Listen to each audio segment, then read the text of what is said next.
High ഫ്രണ്ട്സേ, എനിക്ക് ഒരു വർഷത്തിലെ ഏറ്റവും ഇഷ്ടമുള്ള മാസങ്ങൾ ഏതാണെന്ന് നവംബർ, ഡിസംബർ, ജനുവരി. ഈ മൂന്ന് നവംബർ മുതലുള്ള മാസങ്ങൾ എനിക്കുണ്ടല്ലോ ഏറ്റവും കൂടുതൽ ഇഷ്ടമുള്ള മാസമാണ്. കാരണം എന്താണെന്ന് ചോദിച്ചു കഴിഞ്ഞാൽ, ഒന്നാമത് ഒരു നല്ല ഒരു കാലാവസ്ഥയോട് അനുബന്ധിച്ച് വരുന്ന ഒരു സംഭവമാണല്ലേ നവംബർ, ഡിസംബർ, ജനുവരി.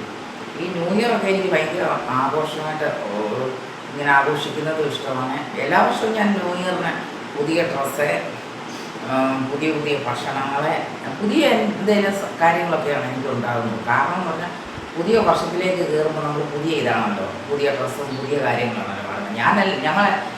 ഞങ്ങളുടെ എൻ്റെ ഫാമിലി മൊത്തം ഉണ്ടല്ലോ ഈ ന്യൂ ഇയർ ഒക്കെ ആകുന്നതിനോടനുബന്ധിച്ചുള്ള സമയത്ത് ഞങ്ങൾ പുറത്തൊക്കെ ടൂറൊക്കെ പോകുമായിരുന്നു. അങ്ങനെ ബാംഗ്ലൂർ, മൈസൂർ ഇങ്ങനെയുള്ള പല സ്ഥലങ്ങളിലും പോകും. ഈ ഡിസംബർ 31 ഞങ്ങൾ യാത്രയിലായിരിക്കും എപ്പോഴും. ഡിസംബർ 31, ജനുവരി 1, 2 കഴിഞ്ഞ് 3-ാം ദിവസമൊക്കെ വീട്ടിൽ വരുള്ളൂ. അങ്ങനെയാണ്. ഈ മൈസൂരിലൊക്കെ പോയി കഴിഞ്ഞാൽ എന്താ സംഭവം എന്ന് പറയുമോ, ഇഷ്ടംപോലെ നമ്മൾ ഓരോരോ സാധനങ്ങൾ വാങ്ങിച്ചുകൊണ്ട് വരും. ഈ ഗുണ്ടൽപേട്ടയിലൊക്കെ ഉണ്ടല്ലോ ഈ നമ്മളെ തക്കാളിക്കൊക്കെ എന്ന് പറഞ്ഞാൽ തീരെ പൈസ കുറവ്. ഒരു പെട്ടി തക്കാളിക്ക് 50 രൂപ കൊടുത്താൽ മതി.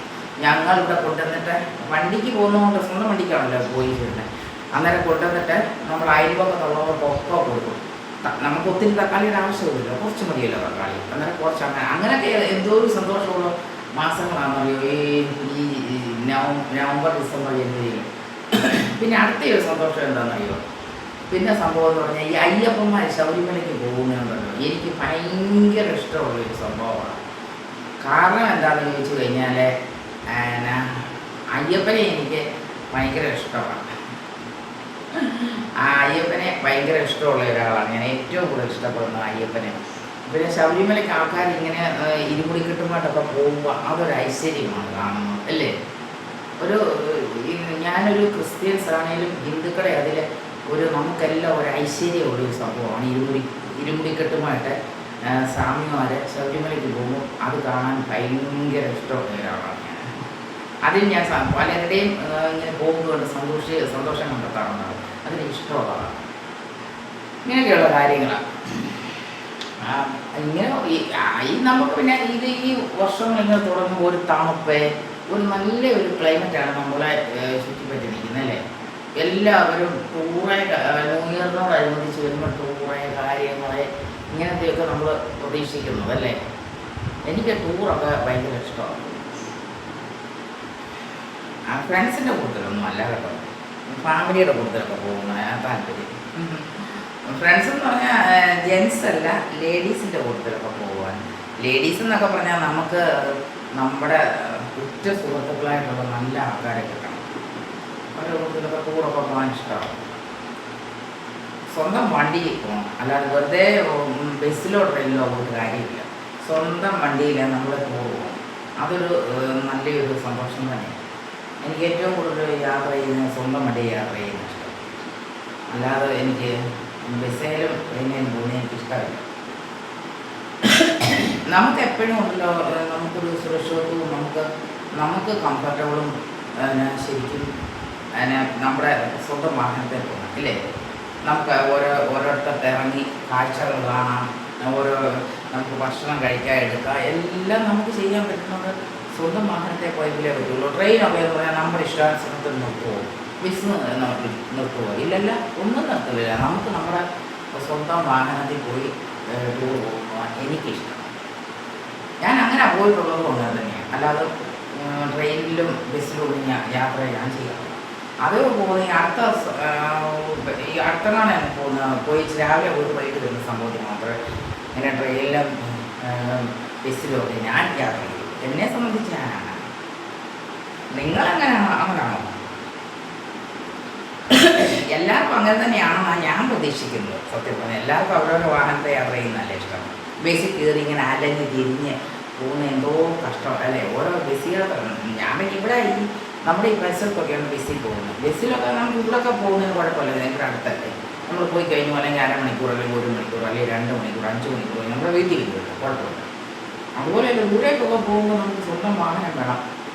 അതിനുള്ള ഫെസിലിറ്റി എല്ലാം നമ്മൾ ഒരുക്കിയിട്ടാണ് പോകുന്നത്. ഞങ്ങളൊക്കെ എന്ന് പറഞ്ഞാൽ ടൂർ പോകുന്ന സമയത്ത് എങ്ങനെയാ സംഭവം എന്ന് അറിയോ, ഈ ഈ പോത്തിറച്ചിയൊക്കെ ഇല്ലേ, പോത്തിറച്ചി തന്നെ ഈ ന്യൂ ഇയറിൻ്റെ അത് തലേദിവസം പോത്തിറച്ചി വാങ്ങിച്ചിട്ട് ഇങ്ങനെ വറുത്ത് ഇങ്ങനെ ഭയങ്കര ഡ്രൈ ആവും. ഡ്രൈ ആക്കിയിട്ട് ചൂട് പോകാത്ത പാത്രത്തിൽ ഇങ്ങനെ വിൽക്കും. അത് നമുക്ക് ആവശ്യമുള്ളപ്പോൾ എടുത്ത് കഴിക്കാം. പിന്നെ ഓറഞ്ച്, മുന്തിരി, പിന്നെ കുറേ ഫ്രൂട്ട്സുകളെ, പിന്നെ കുറച്ച് ബേക്കറി സാധനം എല്ലാം നമ്മുടെ വണ്ടിയെ കരുതും. ഇതുകൂടാതെ നമ്മൾ ഈ മുട്ട പുഴുങ്ങിയിട്ടില്ലേ, മുട്ട പുഴുങ്ങിയിട്ട് അതും നമ്മൾ വണ്ടിയിൽ ഇങ്ങനെ വെക്കും. വണ്ടിയെ മുട്ട പുഴുങ്ങി വെക്കുന്നത് എന്തിനാണെന്നറിയോ, നമ്മൾ ആ താമരശ്ശേരി ചുരം അങ്ങോട്ട് കയറുമല്ലോ, കയറുന്ന സമയത്ത് ഇഷ്ടംപോലെ കുരങ്ങന്മാർ വരും. കുരങ്ങന്മാർ വരുമ്പോൾ എന്താണെന്നറിയോ, ഈ മുട്ട പുഴുങ്ങിയത് നമ്മൾ വെള്ളം തിന്നേച്ച് മഞ്ഞയില്ലേ കുരങ്ങന്മാർക്ക് കൊടുക്കും. മഞ്ഞയൊന്നും ഞങ്ങളാരും കൂടുതൽ തിന്നത്തില്ല. മാക്സിമം ഒരു മഞ്ഞ വെള്ളമേ കഴിക്കുള്ളൂ, ബാക്കി മഞ്ഞയൊന്നും കഴിക്കത്തില്ല. മറ്റേ വെള്ളേ കഴിക്കത്തുള്ളൂ. ഹാർട്ടിന് എന്തെങ്കിലും കംപ്ലൈൻ്റ് ആകുമെന്ന് പറഞ്ഞ് കഴിക്കത്തില്ല. ആരും വീട്ടിലാരും ഒന്നും കൂടുതൽ മഞ്ഞ കഴിക്കത്തില്ല, വെള്ളം മാത്രമേ കഴിക്കുകയുള്ളൂ. അങ്ങനെയാണ് എൻ്റെ യാത്ര. അതാണ് എനിക്ക് ആ യാത്രയുണ്ടല്ലോ ഭയങ്കര ഇഷ്ടമുള്ളൊരു യാത്രയാണ്. അങ്ങനെയാണ്. നിങ്ങൾക്കും എല്ലാം അങ്ങനെയൊക്കെ തന്നെയല്ലേ? നമുക്ക് എല്ലാം വീട്ടിൽ നിന്നൊക്കെ ചൂടുവെള്ളം ഇങ്ങനെ വലിയ ഫ്ലാസ്ക് ഉണ്ടേ, കുറേയുള്ള വലിയ ഫ്ലാസ്ക് ഉണ്ട്. ആ ഫ്ലാസ്കിനകത്ത് ചൂടുവെള്ളമൊക്കെ ഇങ്ങനെ സജ്ജീകരിച്ചൊക്കെയാണ് പോകുന്നത്, തിളപ്പിച്ചിങ്ങനെ.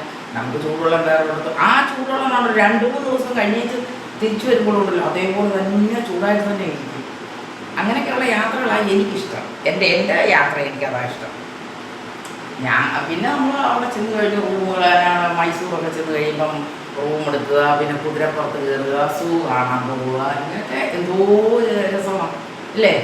അവിടെ ഓരോരോ ഡ്രസ്സുകൾ വാങ്ങിക്കും. നമ്മുടെ ഇവിടെ കിട്ടാത്ത പല ഭക്ഷണങ്ങളും തമിഴ്നാട്ടിലും അവിടെ ഇവിടെയൊക്കെ ഉണ്ട് ഇല്ലേ, കർണാടകയിലും ഒക്കെ ഉണ്ട് അല്ലേ? നമ്മുടെ മലയാളികളെ കാട്ടി ഏറ്റവും കൂടുതൽ ദോശ, നെയ് റോസ്റ്റ് കഴിക്കാൻ രുചിയുള്ളത് തമിഴ്നാട്ടുകാരുടെ നെയ് റോസ്റ്റാണ്. നിങ്ങൾ കഴിച്ചിട്ടുണ്ടോ? ഏറ്റവും കൂടുതൽ ദോശ. അതുപോലെ തന്നെ അവരുടെ ചായയും ദോശയും സൂപ്പറാണ്, നമുക്ക് പറയാതിരിക്കാൻ പറ്റത്തില്ല. സൂപ്പറാണ്. കഴിച്ചിട്ടുള്ളതുകൊണ്ട് എനിക്കറിയാം. നമ്മുടെ അത്രയും പോരാ, നമ്മുടെ ചായയും നമ്മുടെ നെയ് റോസ്റ്റും അത്ര പോരാ. നമ്മുടെ മലയാളികൾക്കൊന്നും അത്ര ഉണ്ടാക്കാൻ അറിയില്ല. അതിലുണ്ടാക്കാൻ മിടുക്കര് തമിഴന്മാർ തന്നെയാണ്. അത് കഴിച്ചിട്ടുള്ളതുകൊണ്ട് എനിക്കറിയാവുന്നുള്ളൂ. ഞാൻ ഇത് കൂടെ താരതമ്യം വെച്ച് നോക്കിയപ്പോൾ എനിക്ക് മനസ്സിലായി നമ്മുടേതത്ര പോരാ, അവരുടേതാ സൂപ്പറൊന്നും. നിങ്ങൾക്കും അങ്ങനെയൊക്കെ തന്നെയല്ലേ? എനിക്കങ്ങനെയാണ്. എന്നെ സംബന്ധിച്ച് ഞാൻ ഇങ്ങനെ തുറന്ന് സംസാരിക്കുന്ന ഒരാളാണ്. എന്നെ സംബന്ധിച്ച് എൻ്റെ ഭക്ഷണ രീതി, എനിക്ക് ഇഷ്ടപ്പെടുന്ന ഭക്ഷണ രീതികളെ, ഇഷ്ടപ്പെടുന്ന യാത്രകളെ, കാര്യങ്ങളൊക്കെ ഇങ്ങനെയൊക്കെ തന്നെയാണ്. ഇതാണ് എൻ്റെ ന്യൂ ഇയറിൻ്റെ ഒരു മനസ്സിനകത്ത് ഒരാഗ്രഹങ്ങളും നമ്മൾ കണ്ടിട്ടുള്ളത് എല്ലാം ഇങ്ങനെയൊക്കെ തന്നെ. ഏറ്റവും കൂടുതൽ ന്യൂ ഇയർ എന്തുവാ, ഡ്രസ്സാണ്. പുതിയ ഡ്രസ്സ് ഇട്ട് ന്യൂ ഇയർ. പിന്നെ നമ്മുടെ ഇവിടെ ഉണ്ട്, ഫോട്ടോസിലുണ്ടല്ലോ പപ്പാഞ്ചിയെ കത്തിക്കുന്ന ഒരു പരിപാടിയുണ്ട്. അതിന് ഞങ്ങൾ പോകാറുണ്ട്, എല്ലാ വർഷവും പോകും. എന്തോ രസമാണ്. ചുമ്മാ അവിടെയൊക്കെ കണ്ടു കേട്ടിങ്ങനെ പോയിച്ച് വരാം. അന്ന് പിന്നെ ഒരു 12 മണി ഒക്കെ ആണല്ലോ പപ്പാഞ്ചിയെ കത്തിക്കുന്നത്. അതൊക്കെ കഴിഞ്ഞിട്ട് വരുമ്പോൾ 2-2:30 മണിയാവും. അതൊരു രസം. നമ്മുടെ ജീവിതത്തിലെ ഓരോരോ സംഭവങ്ങളാണ്. നമ്മൾ ഈ ലോകത്തിൽ അല്പകാലം മാത്രമാണ് നമ്മുടെ ഈ ലോകത്തിലെ വാസം. ഈ ലോകത്തിലെ വാസമാകുമ്പോൾ നമ്മുടെ ലൈഫൊക്കെ എൻജോയ് ചെയ്ത് ജീവിക്കുക എന്നുള്ളതാണ്. ഞാൻ എന്നെ സംബന്ധിച്ച് ഞാൻ അങ്ങനെയാണ്. ഈ ജീവിച്ച കാലം മൊത്തം എൻജോയ് ചെയ്ത് ജീവിക്കുന്ന ഒരു വ്യക്തിയാണ്. എനിക്കങ്ങനെയാണ്. എനിക്കറിയത്തില്ല സംഭവം നിങ്ങളാണോ അങ്ങനെയാണോ എനിക്കറിയത്തില്ല. എന്നെ സംബന്ധിച്ച് ഓരോരുത്തർക്കും ഓരോ കാഴ്ചപ്പാടും ഓരോ കാര്യങ്ങളൊക്കെയാണ്. എൻ്റെ കാര്യങ്ങൾ അങ്ങനെയാണ്. Life is beautiful.